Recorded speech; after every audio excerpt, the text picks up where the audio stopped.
de Jerusalém até os confins da terra. Ontem à noite a gente fez a primeira parte, do verso 1 ao 25. E agora a gente começa do verso 26 em diante. E daí a gente vai ver aqui como vamos fechar esse capítulo, se a gente dá continuidade imediatamente no capítulo 9, só a primeira parte, que é a conversão de Saulo, ou então se a gente faz um intervalo, vamos ver como é que vai ser, tá bom?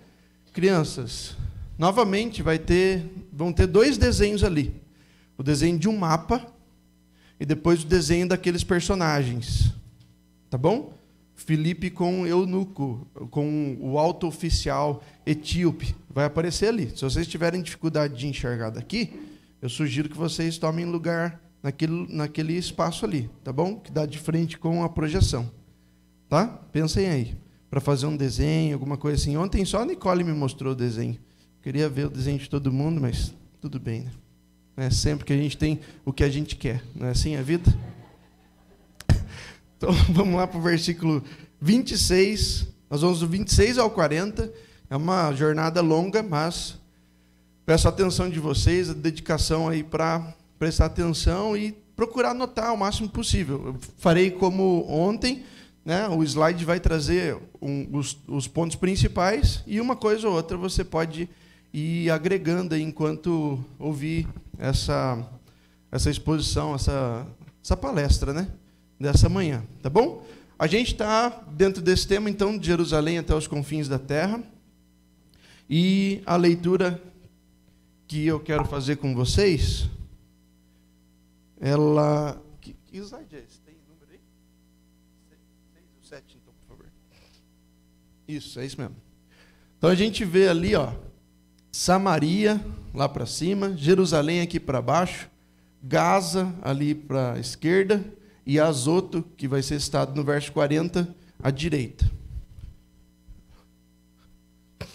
Só que Azoto está citado aqui, mas a flechinha está puxando para lá. Ó. Então, Gaza e Azoto, ok? De Gaza até Samaria, dá cerca de 130 quilômetros. De Samaria a Jerusalém, cerca de 100 quilômetros. Alguns... eu nunca mais vou voltar ali. Se eu fico com controle, eu me perco ainda mais. Se for bastante slide, daí me ajuda, senão eu me perco. Mas então está ali, né? São cerca de 130 quilômetros, é uma pesquisa atual, da localização atual, mas de todo modo é só para a gente ter uma ideia daquilo que vai acontecer aqui. Na próxima parte também vai ter um outro mapa, para a gente ter uma noção da localização. No verso 26, depois daquele encontro com Simão, depois do encontro de Filipe, né, com Simão, depois do encontro de Pedro e João com Simão, Filipe sai daquele lugar. É dito assim, no verso 26, um anjo, a gente está em Atos 8, tá bom? Um anjo do Senhor falou a Filipe dizendo, dispõe-te e vai para o lado sul, no caminho que desce de Jerusalém, isso, a Gaza, este se acha deserto. Ele se levantou e foi.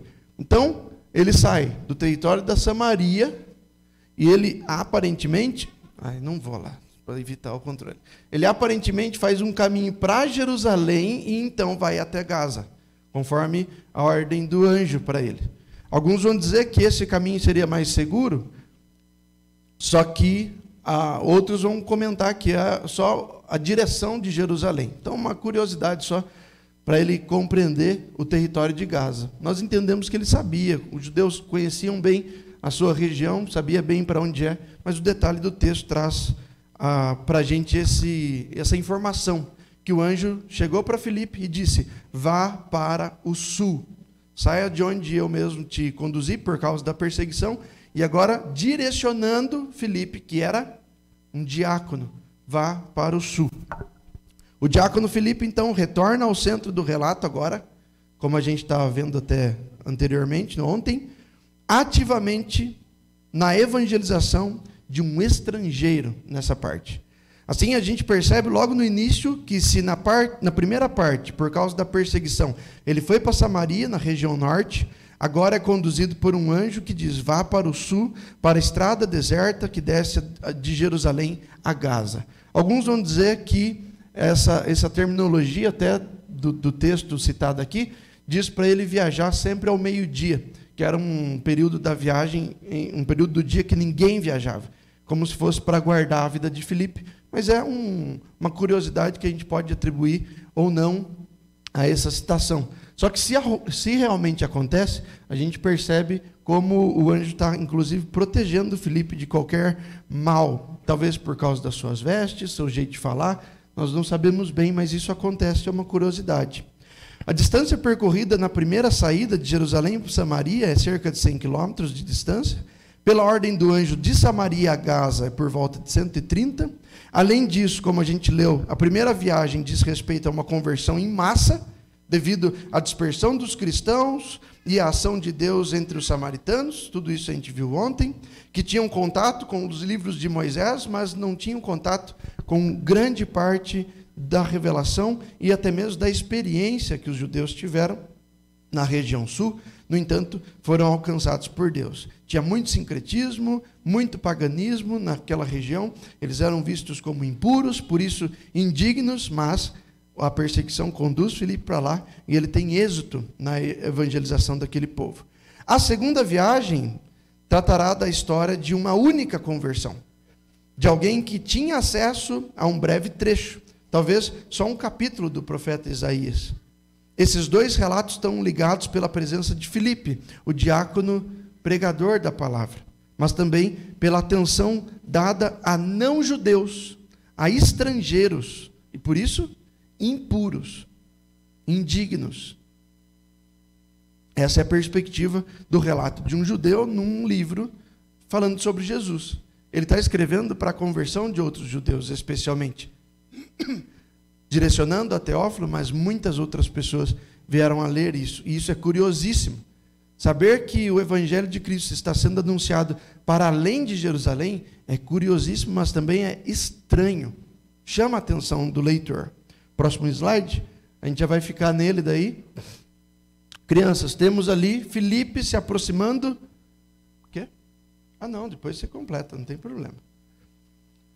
Temos ali Filipe se aproximando da carruagem do alto oficial etíope, e depois Filipe batizando esse alto oficial etíope, aparentemente um batismo presbiteriano.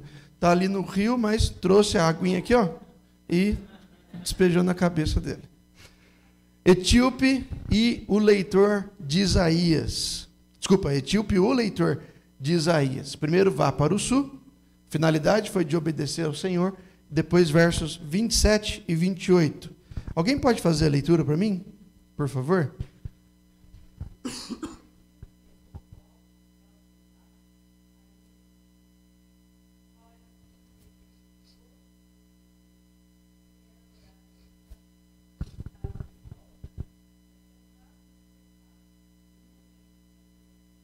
Ótimo. Uma curiosidade significativa, pela tradução da palavra etíope, que classifica esse homem, é que nós não podemos testificar que ele veio do país da Etiópia. No entanto, a gente, recorrendo a alguns relatos históricos, conseguimos encontrar que essa é uma classificação dentro de uma palavra grega que é Aitiopia, que era a classificação que aquele povo dava para todos aqueles da região para baixo do Egito. Então, se existiam os egípcios, aqueles que vêm daquele mesmo território, mas não aparentam como os egípcios, não se vestem como os egípcios, ainda que utilizem peças de ouro, mas especialmente, eles são diferentes de nós. Eles não têm aquele narigão do povo oriente. Eles não têm aquela pele parda do povo oriente. Eles não são peludos como nós, eles são diferentes. Então, eles são os Aitiopia, os da Etiópia. Então, a gente pode dizer que ele era da Etiópia? Pode. Mas pode dizer também que ele era da região mais ao sul do Egito. Por que isso é importante? No comentário do Novo Testamento, histórico do Novo Testamento, ele destaca algumas informações sobre o povo africano quanto à diferença da cor da sua pele, que fazia com que eles fossem classificados dessa forma, os da Etiópia, ou os da Etiópia. Por que eles são classificados assim? Porque eles classificavam todo mundo. Os egípcios, os babilônios, os filisteus, os judeus, e os da Etiópia. Então aqui é uma classificação natural para mostrar de onde essas pessoas vieram. E, como eu disse, por que isso é importante? Porque se de fato ele vem da Etiópia, você vai ver um mapa lá depois, por curiosidade, você vai ver que ela está para baixo do Egito, o Sudão, Eritreia, né, Eritreia, e daí vem a Etiópia. Eu apontei para eles porque tem um livrinho que eles me presentearam de uma Canção da Liberdade, que fala de uma missionária na Eritreia. É muito bom esse livro, se você quiser ler, vale a pena. E essa região fica a 150 quilômetros de Jerusalém. É uma super viagem para esse tempo, ainda mais de carruagem. E esse alto oficial percorreu todo esse espaço para chegar em Jerusalém, mas ele jamais colocaria em risco o tesouro da Candace, que era a forma como era chamado a governante mulher ali daquele povo africano. Num livro de história também a gente vai ver como houve um grande período em que mulheres governaram o povo africano e elas recebiam esse título de Candace, por exemplo, como os Césares no Império Romano. Curiosidade só. O que é importante aqui? Que ele era um alto oficial, ele era um alto oficial tesoureiro, o texto deixa isso evidente, era um superintendente, então, uma pessoa de alta responsabilidade, e o texto classifica ele como? É uma pergunta. Como? Como um? Isso, como um eunuco. Então, o que é um eunuco? É uma pessoa que não pode ter filhos. Né, gente? Né? Uma pessoa que não pode ter filhos. Então, o que a gente precisa entender? As características dos samaritanos eram muito estranhas para os judeus, e eles foram convertidos. O leitor, o excelentíssimo Teófilo, mas tantos outros leitores primitivos desse texto tiveram constantes reações chocantes na leitura desse trecho, porque está acontecendo uma coisa muito estranha. Realmente o evangelho está saindo de Jerusalém, mas está sendo recebido também. É isso que estranha. O evangelho sair, as pessoas saberem da mensagem, é comum. O povo judeu fazia isso também. Eles anunciavam o seu Deus, o poder do seu Deus, mas as pessoas resistiam. Mas agora não estão resistindo mais, elas estão se convertendo. O que é chocante, então, faz com que essa única pessoa movimente os céus, né? Deus movimente os céus, envia o anjo para falar com Filipe, para que Filipe viaje, saia de uma longa jornada também, até chegar àquele território ali, no caminho em que ele encontrará aquele único homem com muitos privilégios, mas sem o privilégio de constituir uma família e de ter herdeiros, porque era eunuco. Então ele não podia ter filhos, ele não podia ter herança. Um alto oficial, ainda que fosse judeu em sua fé, porque tinha saído da sua terra para adorar em Jerusalém. No entanto, é muito provável que ele não tivesse sido aceito entre o povo judeu. Ele reconheceu que cria na mesma fé deles, mas nunca foi recebido no batismo de prosélitos ou de pessoas não judias convertidas ao judaísmo. Por quê? Porque era eunuco. Ok? Isso é importante nesse texto. Alguém abre a Bíblia em Isaías 56 e lê bem alto do verso 3 ao verso 5. E outra pessoa abre em Jeremias 38, também lê bem alto, do verso 7 ao verso 13.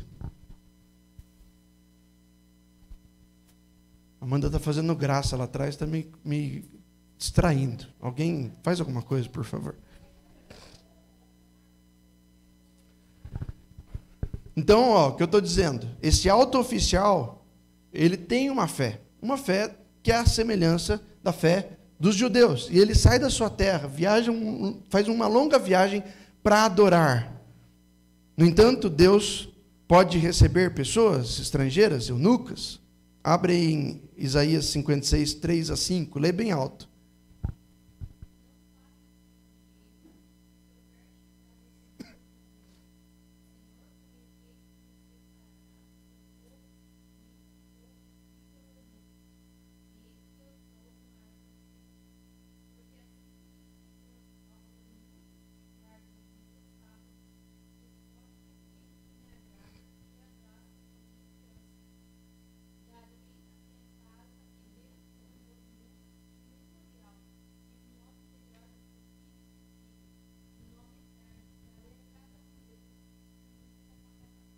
ponto é, o texto bíblico diz que os eunucos deveriam ser agregados ao povo judeu.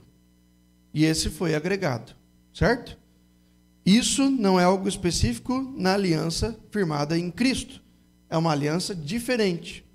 Ela não classifica pessoas, como se algumas devessem chegar mais perto e outras ficar mais longe. Mas todas estão igualmente próximas do trono da graça, a fim de receber graça e misericórdia em tempo oportuno, é o que diz lá em Hebreus 4. Deus mesmo, no Antigo Testamento, quando, por exemplo, o profeta Jeremias tem um grande conflito, e no seu pior momento, ele é inclusive ajudado por um eunuco que estava ali, naquele mesmo ambiente em que ele estava. Ele é jogado numa cisterna, e esse eunuco intercede por ele. Alguém lê Jeremias 38, 7 a 13, por favor.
Curioso, né?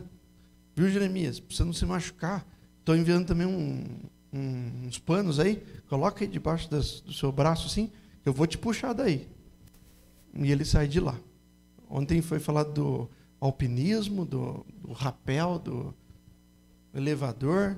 Então aí o etíope está aplicando também esse conceito que você acha que é inovador, mas está lá, em Jeremias 38. O eunuco, então, era um personagem, um grupo de pessoas que já tinha aparecido antes, já estavam ali. Eles já era uma convivência. E Deus mesmo faz com que, nessa convivência, eles não sejam rejeitados, mas sejam recebidos. Porque Deus tem um povo exclusivo, mas esse povo exclusivo não requer exclusividade no seu desfrute de Deus. Então, algumas pessoas podem participar, mas participar de uma forma determinada. Trecho seguinte, dos versos 29 a 31. Alguém lê, por favor, também? Os irmãos percebem que estão um pouquinho rouco e a gente vai longe ainda. Então, alguém lê, por favor, do verso 29 a 31. Atos 8, 29 a 31.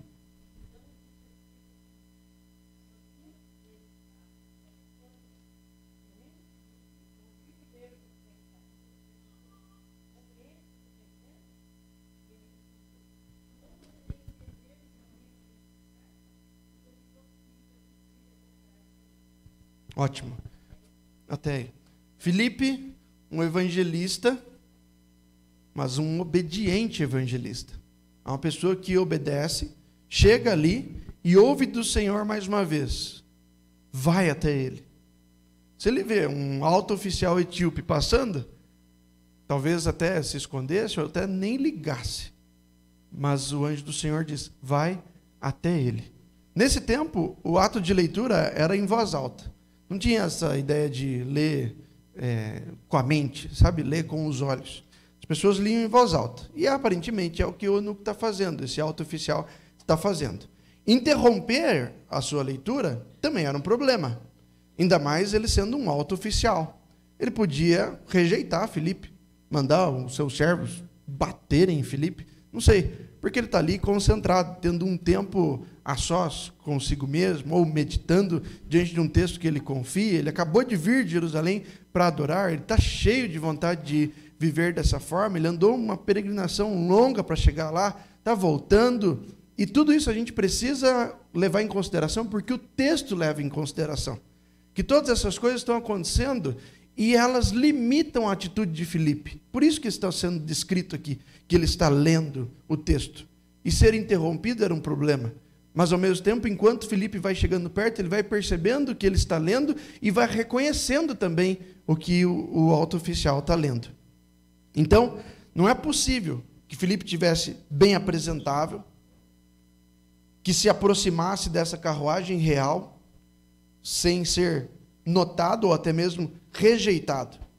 Mas, da parte dessa pessoa, que ainda que seja um alto oficial, houve também um ato de humildade em receber aquela pessoa ali estranha, aparentemente suja, ou pelo menos não estava de banho tomado, estava fazendo uma viagem suado, né, com algumas características de indigente, até mendigo, alguma coisa assim, né, e ele chega perto e ele é recebido pelo alto oficial.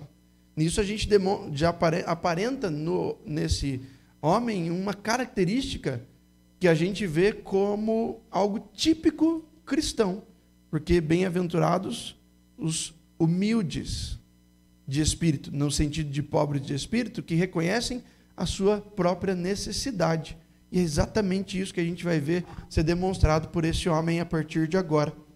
Filipe chega, não só chega, o etíope o chama para subir na sua carruagem. Vem aqui, senta comigo, é o que ele fala. Verso 32 a 35, por favor, alguém lê bem alto?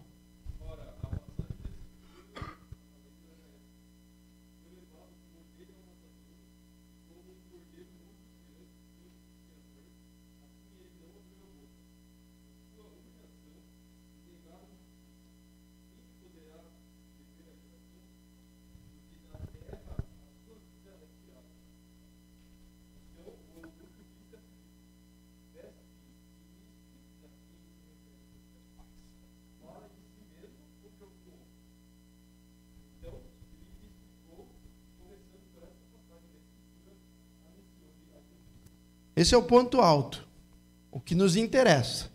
O que Filipe fez diante deste estrangeiro, que não deveria ter tido contato com ele, não deveria gerar uma atenção de Filipe, mas por causa da ordem do Senhor que ordena que ele vá até ele, isso acontece. E nisso a gente precisa aprender. No texto bíblico de Isaías 53, há uma diferença. Se você lê o texto hebraico com o texto citado aí, eu quero só pontuar o porquê. O acesso deles era a Septuaginta, que é uma tradução grega, que já circulava do século III a.C. até o século I. Então, o contato que o etíope tem com o texto bíblico não é o hebraico, mas o texto grego. Uma porção já traduzida e distribuída. Como isso chegou a ele? Provavelmente no templo, em uma dessas visitas no templo. De todo modo, o que nos interessa propriamente para hoje é que esse alto oficial não compreende bem o que está lendo e humildemente, de novo, numa segunda ação de humildade, ele expõe para Filipe a dependência de que alguém explique para ele aquele texto. Ele já tem familiaridade com aquilo que se prega na religião judaica. Ele já vai adorar no templo. Ele entende alguns rituais, mas ele não entende profundamente aquilo. E ele requer que alguém explique. A parte interessante é agora algo que eu vou chamar de missiologia de Filipe. Ou seja, o modo como ele comunica sobre a sua própria fé. Ele deixa a fé do etíope com ele.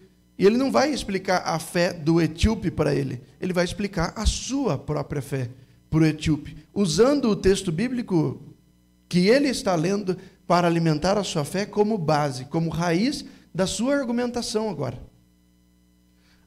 Usando a curiosidade que ele tem do texto bíblico, Filipe vai evangelizar, vai comunicar sobre as boas novas de salvação, sobre o perdão de Deus concedido a todos que creem em Jesus, naquele Messias sobre o qual Isaías está anunciando que virá. E ele começa com aquele texto e ele vai discorrendo sobre tudo aquilo que ele mesmo já havia ouvido e também experimentado. Uma prática para nós, uma parte prática para nós. Muitas vezes nós não recorremos à palavra para a evangelização. A gente tem resistência em usar o texto bíblico para evangelizar. Nós procuramos chamar a atenção das pessoas, muitas vezes, mais para as coisas que o diabo está fazendo, do que para as coisas que Deus já fez no texto bíblico, como um registro daquilo que Deus faz e opera através de Jesus. A gente chama mais a atenção das pessoas para o sofrimento, ou para uma esperança vazia, do que para uma esperança em Jesus, que um dia, não imediatamente, mas que um dia enxugará dos olhos toda lágrima. A gente chama a atenção mais para a semelhança do relato científico com o relato bíblico, do que propriamente para a redenção em Jesus, para cativar a atenção das pessoas. Mas não é o que Filipe faz. Filipe fala daquilo que é principal, objetivamente, e que realmente transforma a vida imediatamente.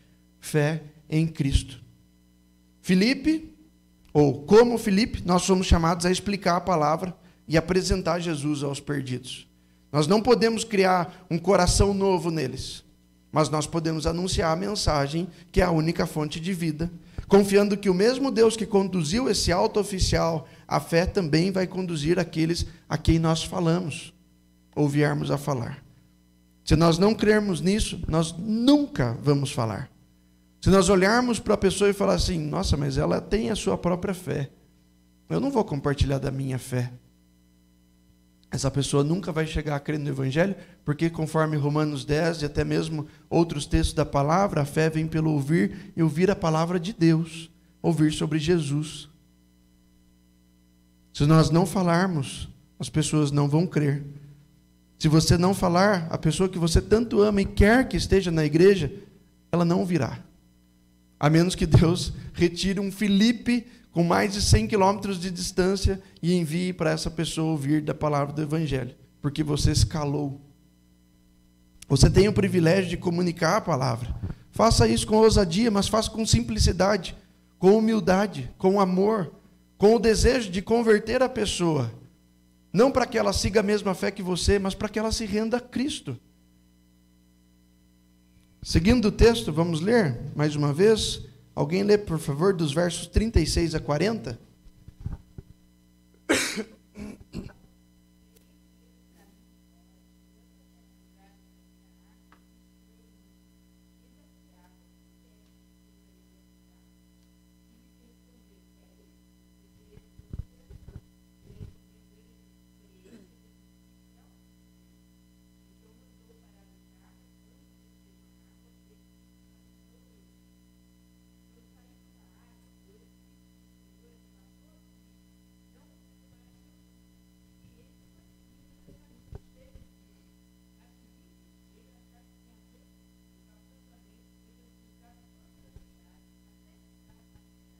Ótimo. Volta um slide para nós, Júlia. Azoto, né, um pouquinho acima de Gaza. Então, a gente pode entender que ele estava realmente chegando ali, já naquela parte sul, onde é Gaza, e faria divisa já, um pouquinho próximo já do Egito, rumo ao caminho que o alto oficial estava fazendo, ou um pouquinho mais para cima, nesse caminho de Samaria, que contorna Jerusalém e chega indo para Gaza. Nós não sabemos bem, o texto não descreve com detalhes, né? Mas só para a gente ter uma noção ali da distância, do caminho que ele faz, ele estaria em Gaza, ele sobe um pouquinho para Azoto, onde está ali aquela referência da flechinha vermelha. Tá bem? Pode voltar, por favor. Então vamos à parte final do texto, e daí a gente já conclui e passa para as perguntas. O batismo daquele que creu agora. Foi revelada a glória de Cristo na vida dele, e ele creu. Diante do que havia sido anunciado por Filipe, tendo como regra básica a mensagem de Jesus sobre a necessidade do arrependimento, é sobre isso que Filipe ouviu para ser convertido, e é sobre isso que ele fala. Ele não inventa moda, né? A necessidade do arrependimento é algo que ele ouviu Pedro, o seu líder, o apóstolo Pedro, pregar. Lá em Atos 2,38, é dito nas palavras de Pedro: arrependei-vos e cada um de vós seja batizado. O alto oficial reconhece a própria necessidade desse perdão dos próprios pecados através de um símbolo externo de um acontecimento interno.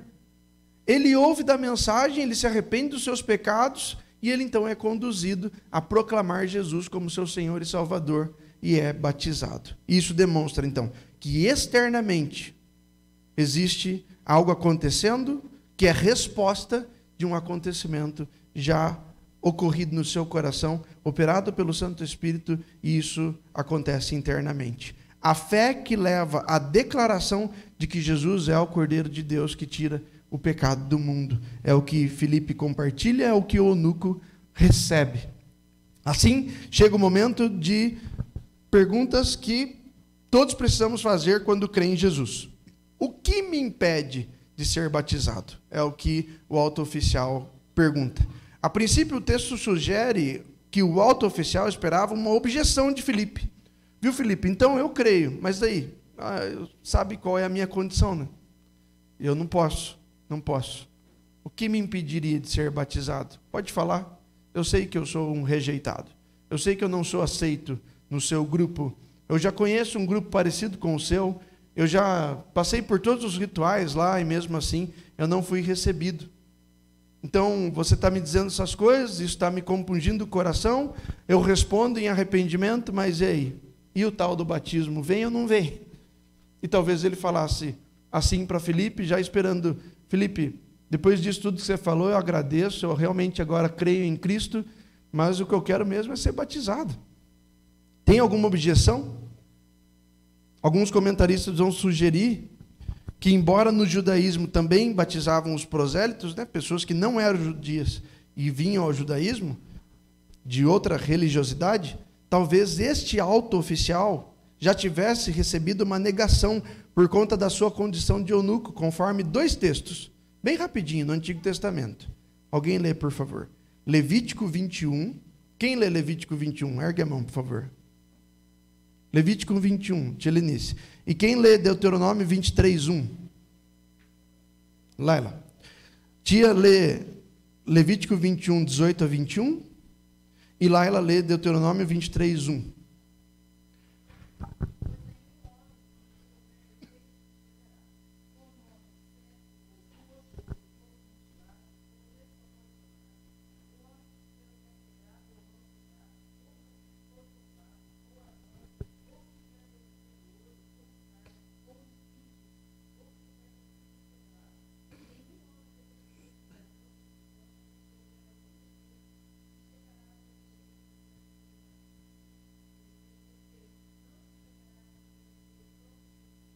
Muito sério esse texto, né? Grave ele e procure estudá-lo.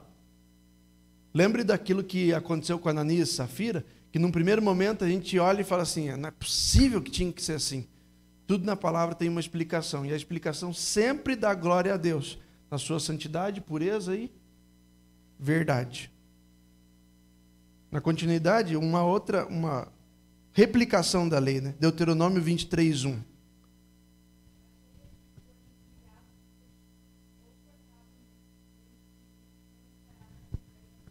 Lembrando que deveria haver uma consagração para o povo judeu, para o homem ingressar no povo. E qual era esse ato cerimonial? Circuncisão. Como um eunuco seria circuncidado? Impossível. Como ele então integraria o povo de Deus? Impossível. Como ele ofertaria? Impossível. Como ele chegaria lá no templo e participaria como outros judeus? Impossível. Ele estava restrito isso. A gente pode, mais para frente, elaborar mais coisas sobre essas, mas ele ouviu falar sobre isso. Ele sabe que existe uma lei que o restringe de participar integralmente. E ele acredita que o mesmo vai acontecer aqui. Ele podia participar? Ele podia ser recebido, conforme o texto de Isaías que a gente viu? Sim. No entanto, ele podia participar de uma forma determinada, que ali no templo que foi construído por Salomão, por exemplo, havia o pátio dos gentios. Ele chegaria até aquele lugar e ele adoraria dali, mas ele nunca entraria para participar lá dentro, onde os demais judeus participavam. E essa hipótese é muito relevante. Ele estava com isso na mente. Ele fala, eu sou rejeitado, eu tenho essa sina, né? As pessoas falam assim hoje, eu tenho uma sina que eu carrego comigo aí que eu sei já o que me espera. Mas Filipe age diferente porque Cristo age diferente na vida das pessoas. O que o texto relata é que imediatamente Filipe manda, aparentemente Filipe, né? Manda parar a carruagem, os dois descem a água, o alto oficial é batizado por Filipe, e então o Espírito Santo é citado. É citado como um elemento que não é derramado no cristão, mas que arrebata Filipe daquele lugar e o faz aparecer em Azoto, um pouco mais ao norte de Gaza, como a gente viu lá no mapa inicial. Como isso aconteceu? O que aconteceu? A gente não sabe explicar. O que a gente sabe explicar é o que o versículo seguinte diz. Quando saíram da água, o Espírito do Senhor arrebatou a Filipe, não o vendo mais o eunuco, ou o alto oficial etíope. Esse foi seguindo o seu caminho, e algo característico dos samaritanos também acontece com o etíope, que é o quê? O finalzinho do versículo aí? Cheio de júbilo. Se os samaritanos receberam o evangelho com grande alegria, este alto oficial etíope também segue o seu caminho agora cheio de júbilo. Ele foi batizado porque creu no evangelho de Jesus Cristo. Próximo slide. Os samaritanos ficaram muitíssimo alegres diante do anúncio de Cristo e das obras maravilhosas operadas no meio deles. Simão ficou tomado de amargura e pavor diante da ausência de arrependimento, mesmo após se sujeitar ao batismo. O alto oficial estrangeiro, indigno, ouve sobre Cristo, responde se sujeitando ao batismo e segue muitíssimo feliz.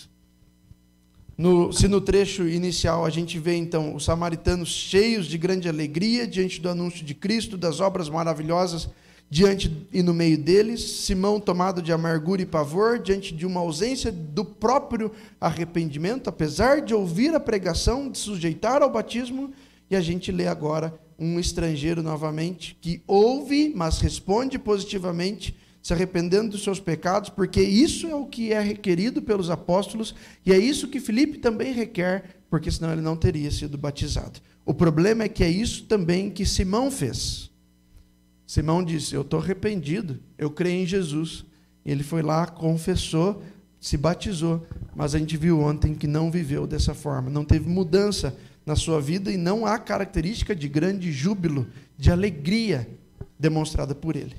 Como eu disse no início, o assunto principal desse capítulo, né, ontem já, é a fé, que é dom de Deus e que não pode ser comprada de jeito algum.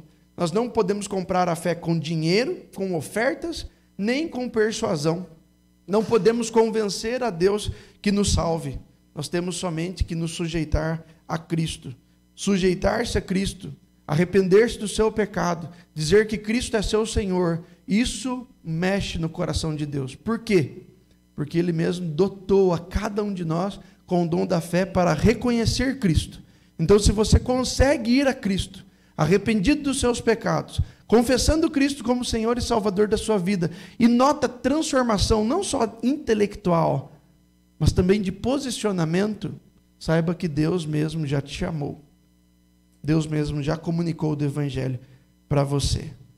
De modo prático, não importa a sua condição financeira, como também não importa a sua nacionalidade, sua cor, como eu disse ontem, seu tamanho, seu peso, mas importa crer e receber a fé como confirmação de que Deus amou você na cruz de Cristo. Se você crê em Jesus, crê que Jesus foi à cruz por causa do seu pecado, significa que Deus escolheu amar você e prova esse amor derramando sobre a sua vida fé, que é o derramar do Espírito. Se você tem fé, você pode crer que o Espírito Santo foi derramado sobre a sua vida. O Espírito Santo convence que existe pecado a ser perdoado, justiça a ser feita e juízo a ser executado. Está lá em João 16. Ele nos convence do pecado, da justiça e do juízo. Do pecado a ser perdoado, da justiça a ser feita e do juízo a ser executado. No entanto, ao crente, esse mesmo Espírito diz, precisa aí ser um pecado perdoado. Olha Cristo, Ele perdoou o pecado. Existe aí uma justiça a ser feita. Olhe para Cristo, nele a justiça foi feita. Existe aí na sua vida um juízo a ser executado. Olhe para Cristo, nele o juízo foi executado. Ao crente, ao que crê em Jesus, o mesmo Espírito diz que fomos adotados na família de Deus.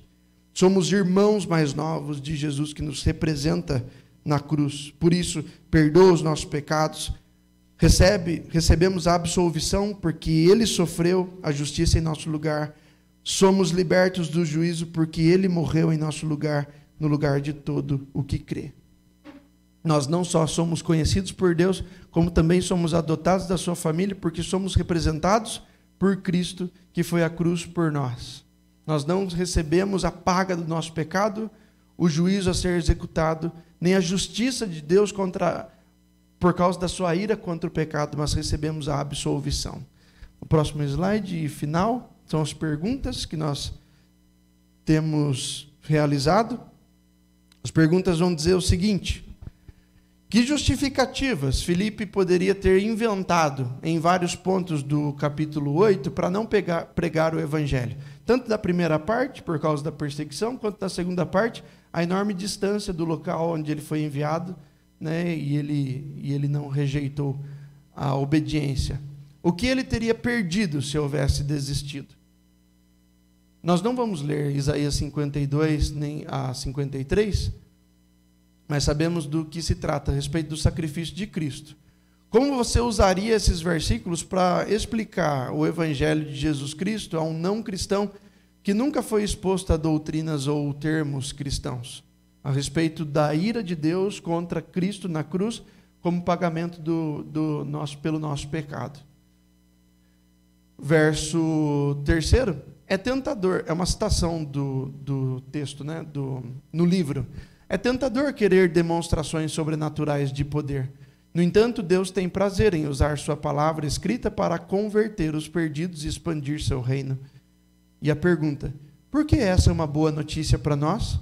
De que maneira acaba com nossas justificativas para não compartilhar a fé? Senhor, obrigado por esse texto bíblico.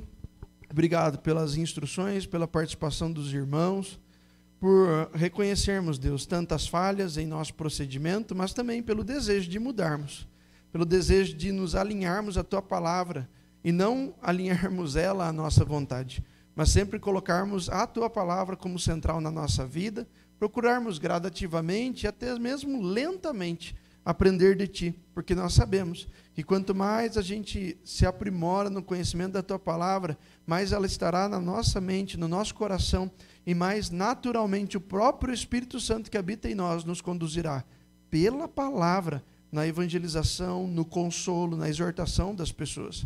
Faça-nos crer nisso, Pai, e faça-nos também experimentar isso para a glória do Teu nome, para o fortalecimento da nossa fé. Em nome de Cristo oramos, Senhor. Amém, Pai. Amém.